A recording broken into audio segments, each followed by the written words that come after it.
خلافت تو رہی نہیں بھائی، اب تو دارالخلافہ بھی کوئی نہ رہا۔ آخری دارالخلافہ استنبول تھا نا، ختم ہوا 1924 میں۔ کاغذ کے پھاڑنے سے سمجھ نہیں سارا کچھ آیا۔ جی ہاں، سی این این میں انٹرویو کے دوران اعتراف کیا کہ مسلمانوں میں وہابی فرقہ ہم نے اپنے مغربی دوستوں کی خواہش پہ پیدا کیا۔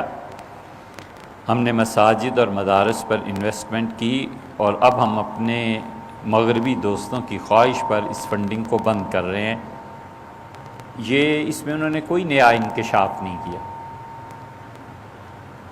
ہم پہلے بھی کہتے تھے، ہم اب بھی کہتے ہیں، دنیا میں اس وقت جو کام پینڈنگ میں پڑے ہوئے ہیں نا، ان میں سے ایک کام وہابیت کی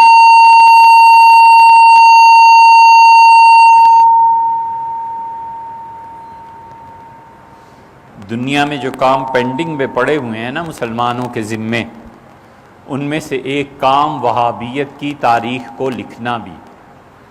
ہمیں آپ سے کوئی ایک ٹکے کا فائدہ نہیں اٹھا، ہم کیوں جھوٹ بولیں؟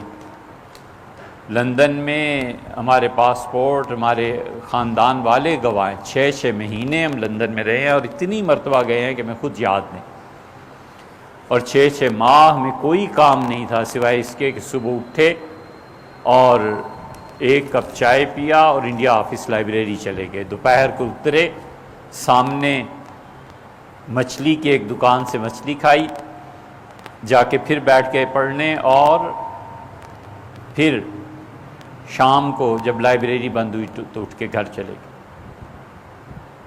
ساری وہابیت کا ریکارڈ جو انگریزوں نے وہاں رکھا ہوا ہے، اور جو معاہدے ہوئے ہیں خلافت عثمانیہ کو توڑنے پہ، ان وہابیوں نے کچھ بھی جرم نہ کیا ہو، تو ان کا یہ تھوڑا بڑا جرم ہے کہ انہوں نے اردن کے جو شاہ ہیں، ان کے دادا پردادا نے، جو شام کے ہیں ان لوگوں نے، ان سب نے مل کر خلافت عثمانیہ کو توڑا، ان سب نے مل کر خلافت عثمانیہ کو بالکل بکھیر کے رکھ دیا۔ جو پیسے لیے، جو معاہدات ہوئے، برطانیہ نے تیل نکالنے پہ جو کچھ کہا، اور برطانیہ کے شاہی خاندان سے جو معاہدے ہوئے کہ کس طرح کریں گے، یہ سب وہاں پڑے ہوئے ہیں۔ کوئی بچہ وقف کر دے اپنی زندگی کو، بشرطے کہ اس کا باپ 1-2 کروڑ چھوڑ کے مر جائے اور کہے بیٹے اس پہ کام کرو، اس وہابیت کی تاریخ کوئی لکھے کہ یہ وہابیت ہے کیا، اور یہ مسلمانوں میں کس طرح عروج پائی، اور ان لوگوں کے برگوبار کیا تھے اور ان کے معاہدات کیا تھے۔ انڈیا آفس لائبریری میں، جو اب برٹش لائبریری کے نام سے مشہور ہے لندن میں، سارا ریکارڈ پڑا ہوا ہے ان کا، کس طرح انہوں نے خریدا، کس طرح انہوں نے کہا کہ شیعہ سنی کی بنیاد رکھو۔ سلطان عبدالعزیز کا بیٹا کس طرح گیا نجف میں، سیدنا علی رضی اللہ عنہ کے آگ کو مزار کو آگ لگایا۔ کسی کی بھی قبریں جلانا جائز ہیں، میرے باپ کی قبر کو جو جا کے جلائے تو مجھے کچھ دکھ نہیں ہوگا۔ سیدنا حسین ابن علی رضی اللہ عنہ کے مزار پہ آگ لگا کے آ گئے، اور جو انہوں نے وقف لوٹا ہے وہابیوں نے وہاں، اور جو کرتوت انہوں نے کیے ہیں وہ تھوڑے ہیں۔ حتیٰ کہ وہاں کا نجف کا ایک شیعہ اٹھا باقر، اور وہ آیا اور اس نے درعیہ میں آ کے اس کے بیٹے کو قتل کر دیا۔ اس کا ہم نے اپنا بدلہ لے لیا، اور انہوں نے سارے علاقوں میں شیعہ سنی فساد مچا دیا، ان کے نزدیک سب واجب القتل تھے۔ شامی جیسا آدمی جس پہ پچھلے 250 سال سے فقہ حنفی کا دار و مدار ہے، وہ اکیلا شخص، وہ تو 54-55 برس کی عمر میں ان کا انتقال ہو گیا رحمہ اللہ، اگر اور زندگی ہوتی تو کتنے بڑے کارنامے انجام دیتے۔ وہ عینی شاہد ہے ان سب چیزوں کے۔ اپنی شامی میں وہ لکھتے ہیں کہ یہ سب وہابی خارجی ہیں جو خلافت عثمانیہ کے خلاف اٹھ کھڑے ہوئے ہیں۔ ان کا اس سے بڑا جرم کوئی نہیں کہ خلافت عثمانیہ کو انہوں نے ٹکڑے ٹکڑے کر دیا انگریزوں کے کہنے پہ۔ بٹلر نے جو کتاب لکھی ہے وہ مرتب کرنے سے پہلے مر گیا، اس کی یادداشتیں تھیں حضرت رسالت مآب صلی اللہ علیہ وسلم کے روضہ مبارک پر جو حملہ کیا ہے اور نیچے چلے گئے ہیں اور جا کر قبر شریف کو جو توڑا ہے، وہ کس کھاتے میں ہے؟ کوئی ایک جرم ہے ان کا؟ یہ تو ابھی 2 سال پہلے کی بات ہے، کہہ رہے تھے کہ حضور اقدس صلی اللہ علیہ وسلم کا مزار سب سے بڑا شرک کا اڈا ہے، لہٰذا راتوں رات کھدائی کرو، رسول اللہ صلی اللہ علیہ وسلم کی جسم مبارک کو نامعلوم مقام پر منتقل کر دو، بعد میں اس پہ بلڈوز کر دینا۔ تو ماشاءاللہ شاہی خاندان سے جواب آیا کہ یہ بات مناسب نہیں، پکڑ کے اس کو تعزیر نہیں لگاتے کہ حضور اقدس صلی اللہ علیہ وسلم کی توہین کرتے ہو۔ نبی کریم صلی اللہ علیہ وسلم عام مسلمان بھی ہوتے، حضور اقدس صلی اللہ علیہ وسلم نے دیکھا تھا کسی کو قبر کے ساتھ ٹیک لگا کے بیٹھے ہوئے، تو آپ نے فرمایا تمہیں پتہ نہیں ہے قبر والے کو اس سے تکلیف ہوتی ہے، ہٹو یہاں سے۔ نیچے چلے گئے، جا کے لوٹ مار کی۔ عثمانیوں کا پہلا گورنر جب مدینہ منورہ میں آیا تھا تو اس نے کہا تاجروں کو بلایا، اور پہلی مرتبہ اس نے روضہ مبارک پہ حاضری دینی تھی۔ اس نے کہا بتاؤ سب سے بڑا ہیرا کون سا ہے؟ بتایا گیا 80,000 تولے سونے کا ہیرا ہے، اس کا لے آؤ۔ 80,000 تولے ادا کیے اور ہیرا سونے کی پلیٹ میں جڑوا کے قبر شریف پہ نیچے چلا گیا، اور بس قبر پہ رکھا اور کہا اللہ کے رسول یہ میری طرف سے آپ کی خدمت میں ہدیہ ہے، بس چپ کر کے ہٹ گیا اور رو پڑا۔ حضور اقدس صلی اللہ علیہ وسلم کی قبر شریف پہ لوگوں کی جانیں قربان ہو گئیں۔ 2 سال تک مدینہ منورہ کا 4 سال تک محاصرہ رہا ہے۔ عثمانیوں نے تلوار نہیں اٹھائی، عثمانیوں نے کہا رسول اللہ صلی اللہ علیہ وسلم کو کیا منہ دکھانا ہے قیامت میں؟ کہیں گے میرے شہر میں قتل و غارت گری ہوتی رہی، اور انہوں نے بھی ظالموں نے کوئی ایک ان کا ہے، کوئی ایک چیز ہے انہوں نے کی کیا؟ اس کی تاریخ سنائیں۔ مساجد، مدارس، انویسٹمنٹ انہوں نے باقاعدہ کی، بر صغیر میں انویسٹمنٹ نہیں کی۔ سلفی حضرات، اہل حدیث حضرات، ان کے بڑے بڑے علماء، دیوبندی مکتبہ فکر کے بڑے بڑے علماء، ان کو چندے نہیں دیے کہ جاؤ اور یہ کام کرو۔ افغانستان کی تحریک میں جتنے لوگ شامل ہوئے ہیں، سعودیہ کا پیسہ، عجیب جنگ ہوئی، عربوں کا پیسہ، پٹھانوں کا خون اور یہودیوں کا دماغ، یہ اسلام کے لیے جنگ لڑی گئی۔ دماغ یہودیوں کا، پیسہ عربوں کا، اور خون پھر پٹھانوں کا، کیا ساری امت مسلمہ کا، یہی کیا ہے نا، اور کیا کیا؟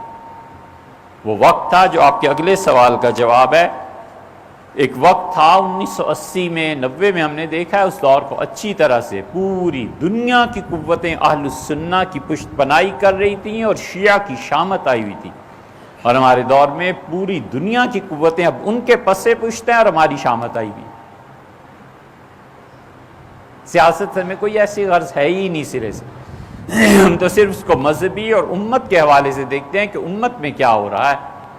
یہ انویسٹمنٹ نہیں ہے کہ جس کو 2 ڈھنگ کے لفظ فارسی کے پڑھنے نہیں آتے اور عربی کے نہیں پڑھنے آتے، وہ شام کو پورا درس قرآن دیتا ہوتا ہے ٹی وی پہ، اور رمضان آ رہا ہے، فلم ایکٹریس آ گیا اور وہ دین سکھا رہی ہے۔ یہ کون انویسٹمنٹ کر رہا ہے؟ یہ الہاد کے علاوہ اور کیا چیز پھیلائی جا رہی ہے؟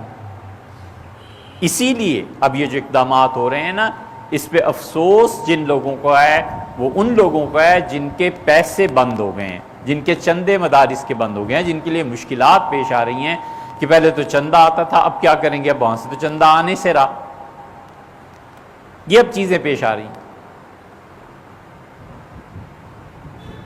اونٹ سے کسی نے پوچھا تھا کہ سردیاں اوپر چڑھنا اچھا ہے کہ نیچے اترنا، پہاڑ پہ چڑھنا اچھا ہے کہ اترنا؟ اس نے کہا ہر دو لعنت۔ بھائی یہی حال ہے، وہ جو پہلے مغربی قوتیں کام کر رہی تھیں وہابیت کا پرچار، اور جو اب اس کے خلاف کہہ رہی ہیں، اور اس کے پیچھے جو قوتیں ہیں، دونوں ایک ہی جیسے ہیں یار۔ اللہ کے لیے کیا ہے صحیح چیز؟ کیا اخلاص؟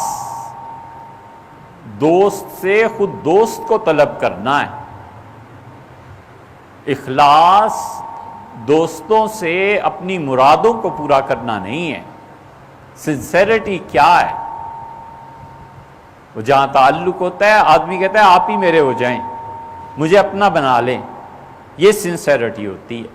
یہ نہیں ہے کہ چونکہ عہدہ ہے لہٰذا اس کے عہدے سے فائدہ اٹھاؤ، پیسہ ہے تو اس کے پیسے سے فائدہ اٹھاؤ، وہ پہلے کب مخلص ہیں اور اب کب مخلص ہیں. انہوں نے پہلے بھی اپنی اسکیم چلائی ہیں, ایک نئی اب اسکیم چل پڑی ہے, 200-300 سال بعد پھر پتہ چلے گا کہ ہو یہ کیا ہو گیا. اسی لیے مدینہ منورہ میں جب تباہی ہوئی ہے, صحابہ کرام رضی اللہ عنہ کی قبروں کو توڑا ہے, حضور اقدس صلی اللہ علیہ وسلم کی یادگاریں مٹائی ہیں. صحابہ کرام رضی اللہ عنہ سے زیادہ انہیں خدا کی توحید پتہ چل گئی تھی. نبی کریم صلی اللہ علیہ وسلم مدینہ منورہ سے نکلے حج کے لیے اور ایک جگہ ایک پودے کے نیچے بیٹھے تھے. عبداللہ ابن عمر رضی اللہ عنہ مدینہ منورہ سے پانی لے کے آتے تھے, اس پودے کو دیتے تھے کہ ہرا بھرا رہے, کہیں خشک نہ ہو جائے. کسی نے پوچھا حضرت یہ کیا کرتے ہیں؟ انہوں نے کہا تمہیں پتہ نہیں ہے, حضرت یہاں تشریف فرما ہوئے. محبتیں تو یہ ہیں. صحابہ کرام رضی اللہ عنہ سے زیادہ خدا کی توحید کا انہیں پتہ چل گیا ہے. صحابہ کرام رضی اللہ عنہ اس جگہ پہ پاؤں نہیں رکھتے تھے جہاں رسول اللہ صلی اللہ علیہ وسلم کا پاؤں آ جاتا.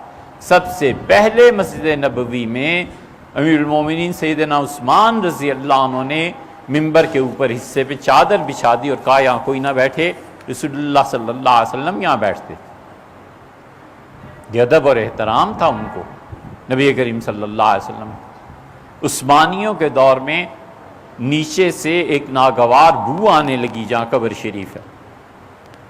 امیر المومنین کو لکھا گیا, خلیفۃ المسلمین کو, ترکی میں. انہوں نے کہا امت میں اس وقت سب سے بڑا آدمی کون ہے؟ انٹیلیجنس نے کہا سب سے بڑے آدمی امت میں اس وقت فلاں بزرگ ہیں جو مدینہ منورہ میں ہی رہتے ہیں. خود گورنر حاضر ہوا اور کہا کہ بو ہے. حضور اقدس صلی اللہ علیہ وسلم کو یہ چیزیں بڑی ناگوار گزرتی تھیں, قبر شریف کے قریب سے آ رہی ہے, آپ ذرا جائیں. صاف انکار کر دیا. جب زیادہ اصرار ہوا تو انہوں نے کہا 40 دن اجازت دو. 40 دن روزے رکھے اور باقاعدہ ساری نمازیں اور سب کچھ, اور استغفار کرتے رہے. اتنے پاک ہو کے نیچے گئے اور ایک جانور تھا, بلی یا چڑیا یا کوئی چیز, کا ڈھانچہ اٹھا کر لائے اور انہوں نے کہا یہ ہے. وہاں پہ بلی پہنچ گئی تھی اور یہ چیز ہوئی. پھر وہ بولے نہیں. بہت پوچھا لوگوں نے, مرتے دم تک بولے نہیں. بس انہیں کچھ چیز پتہ چل گئی تھی وہاں, بولے نہیں کہ رسول اللہ صلی اللہ علیہ وسلم قبر شریف کا کیا مقام اور مرتبہ ہے. اور یہ جا کر لوٹ کے لے آئے, وہاں سے ہیرے اٹھا کر لے آئے. کیا کیا چیزیں ہیں جو نہیں کی. سب چیزوں کا تعلق پڑھنے سے. پہلے کون لوگ موجود تھے؟ اہل سنہ ہی موجود تھے. یہ جہاں اب مسجد نبوی کی توسیع میں رباط آئی ہے, یہاں حضرت مرزا مظہر جان جانا رحمۃ اللہ علیہ کی خانقاہ تھی. مدینہ منورہ کا چپا چپا مشائخ سے بھرا ہوا تھا. امت میں جتنے لوگ وہاں جاتے تھے نا, اپنی تربیت کے لیے جاتے تھے. وہ تربیت کے بنیادی ادارے جو ختم ہوئے ہیں, تو اب ملکوں کے ملک, شہر نہیں ملکوں کے ملک خالی ہو گئے ہیں. کوئی آدمی نہیں ملتا جس کی مجلس میں جا کر انسان کوئی ادب اور احترام سیکھے. وہ ادارے ختم کر دیے, تباہ کر دیے, مشائخ کو سولی پہ چڑھا دیا. اب ٹھنڈے ہو گئے. اب اس کے بعد پوری امت بے ادبی کے مرض میں مبتلا ہو گئی. اب انہیں پوچھو جا کے کہ یہ کرتوت اور یہ کارنامے ہیں جو تم نے کیے ہیں.